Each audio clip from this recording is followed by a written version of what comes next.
Que el Señor te guarde, que el Señor te bendiga en esta hora. Para mí es un gozo, es un privilegio poder traerte el consejo de la palabra en este día y que podamos ver a la luz de las Escrituras el tema que le hemos titulado estar firmes en la libertad. La palabra del Señor nos dice: y conoceréis la verdad, y la verdad os hará libres. Cristo Jesús fue el que nos trajo esa libertad, porque un día nosotros estábamos en medio del pecado, en medio del libertinaje, y nosotros no le conocíamos a Él, y éramos cautivos de nuestro mismo pecado, de todo lo que nosotros andábamos haciendo, y estábamos inmersos cada uno de nosotros en diferentes pecados, unos haciendo unas cosas, otros haciendo otras, pero el fin era el mismo, que estábamos alejados del Señor, que éramos cautivos. Pero el Señor trajo libertad, el Señor nos alcanzó con su amor y con su misericordia, y con ese mensaje de salvación de la cruz del Calvario, pagando nuestros pecados. Y tú y yo ese día pudimos ser libres y empezamos a caminar hacia una vida eterna.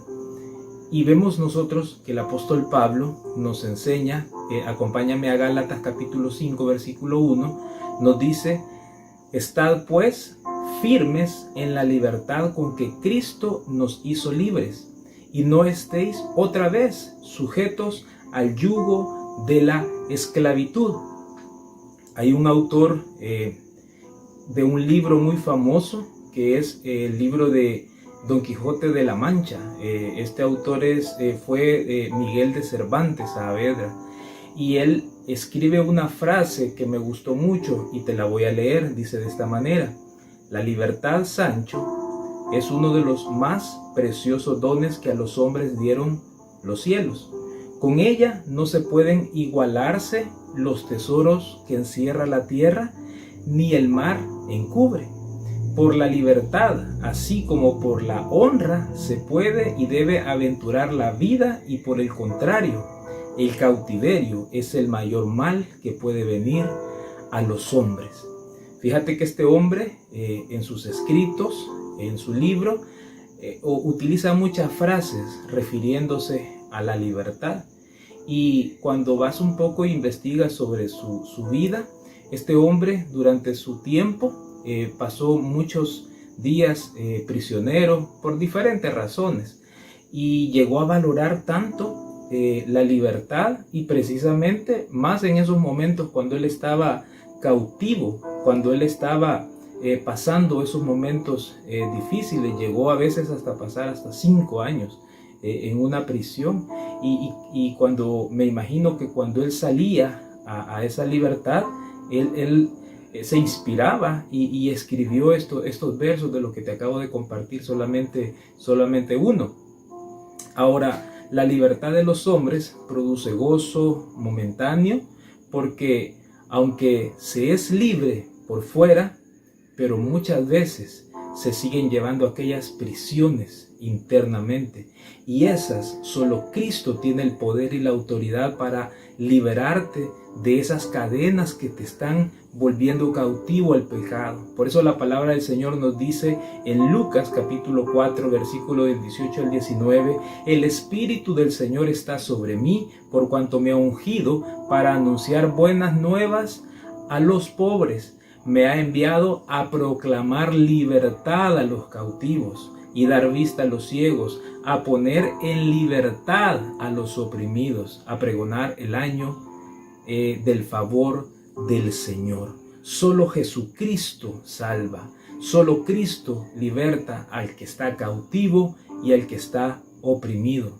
Aquellos que hemos nacido de nuevo podemos dar testimonio de lo que el Señor ha hecho en medio de nosotros, cómo nosotros hoy podemos testificar de su poder y de su autoridad, porque nosotros también éramos hombres que estábamos en cautiverio, estábamos muertos, nos dice la palabra, en nuestros delitos y en nuestros pecados, pero alcanzamos de su amor y de su misericordia, y Él ahora nos ha hecho libres. Nosotros tenemos la libertad en Cristo Jesús para poder adorarle, para poder bendecir su nombre, para poder exaltar al Señor.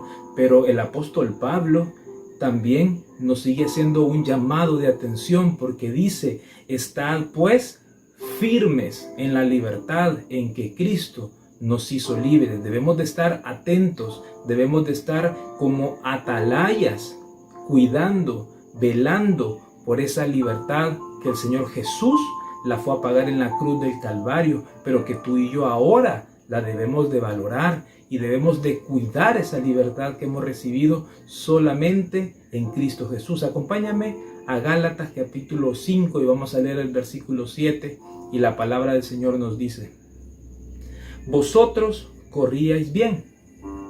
¿Quién os estorbó para no obedecer a la verdad? Aquí cuestiona de una forma muy sutil, con un ejemplo muy práctico, y les dice: ustedes corrían bien. Es una afirmación que está haciendo el apóstol en esta carta. Y él está hablando de un antes y está hablando de un después. Porque al principio les dice: corrían bien. Pero noto que algo pasó. Algo ha sucedido, porque yo veo que han bajado ahora su nivel. Ya no los veo corriendo a la misma velocidad. Ya no los veo corriendo al mismo ritmo. ¿Qué es lo que ha pasado? Algo les ha pasado. Y sigue él todavía y luego viene y pregunta y dice: ¿quién te está estorbando para no obedecer a la verdad? Algo él ha notado que ha pasado y pregunta: ¿quién les está estorbando? Ahora yo te pregunto a ti en esta hora: ¿quién está deteniendo tu caminar en el Señor? ¿Quién te está queriendo volver de nuevo a la esclavitud? Debemos de identificar quiénes son esos enemigos que están queriendo que tú y yo volvamos a la vida que teníamos antes, a que volvamos a ser esclavos. Porque el Señor no puede estarte diciendo que te alejes, no puede estarte el Señor estorbando, porque al contrario, Él mismo fue el que nos llamó a libertad y Él mismo pagó el precio en la cruz del Calvario.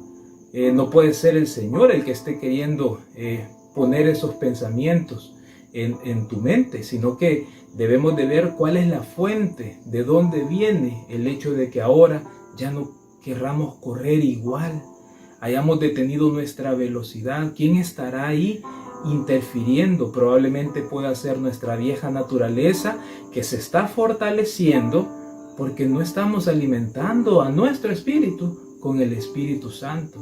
Podría ser esa una razón, podría ser otra razón también el mundo que no se cansa de estarte ofreciendo y estarte seduciendo con todas sus ofertas, con todo lo que Él tiene para que tú sigas de cautivo con el pecado, para que no sigas avanzando en el camino del Señor, con los afanes de este siglo. Debemos de tener en cuenta y debemos de ver qué es lo que nos está hoy deteniendo, qué es lo que ahora nos ha hecho que ya no corramos igual. Porque todo aquello que te acabo de comentar, la vieja naturaleza, el mundo, ¿qué es lo que hace? Es alejarnos más del Señor, es alejarnos más de la voluntad y los propósitos que Dios tiene para nuestras vidas. Acompáñame a Gálatas 5, versículo 13, y nos dice la palabra: porque vosotros, hermanos, a libertad fuisteis llamados, solamente que no uséis la libertad como ocasión para la carne, sino servíos por amor los unos a los otros. El apóstol Pablo termina esta frase, esta parte, este versículo diciéndonos que fuimos llamados a libertad, que consideremos aquellos que se están alejando, aquellos que están volviendo a ser cautivos de las cosas por las que el Señor ya los había liberado. ¿Cuántos en este tiempo probablemente volvieron al alcoholismo? ¿Cuántos en este tiempo volvieron probablemente a caer en pecados que ya el Señor ya los había libertado? Pero han dejado de correr, han dejado de perseverar y nuevamente están volviendo a su antigua manera de vivir. Por eso nos dice el apóstol y nos hace ese llamado: a libertad fuisteis llamados. Solamente dice que no usen esa libertad como ocasión para la carne, para seguirle dando esos deleites, para seguirle dando rienda suelta, sino que lo ocupemos, dice, para servir con amor a los unos por los otros. Entonces, El Señor en esta hora nos anima y nos dice que debemos de seguir esta carrera, debemos de seguir ese ritmo que teníamos antes. Si hay cosas que te están distrayendo, es momento en que pongas tu mirada en el blanco que es Jesucristo, para que podamos continuar con esta carrera y que sigamos siendo libres, porque recuerda que a eso nos llamó el Señor, a que fuéramos libres. Por eso Él pagó el precio en la cruz del Calvario. Mantengámonos firmes en la libertad y no volvamos a la esclavitud, porque el Señor nos llamó para que fuéramos libres. Que Dios te bendiga.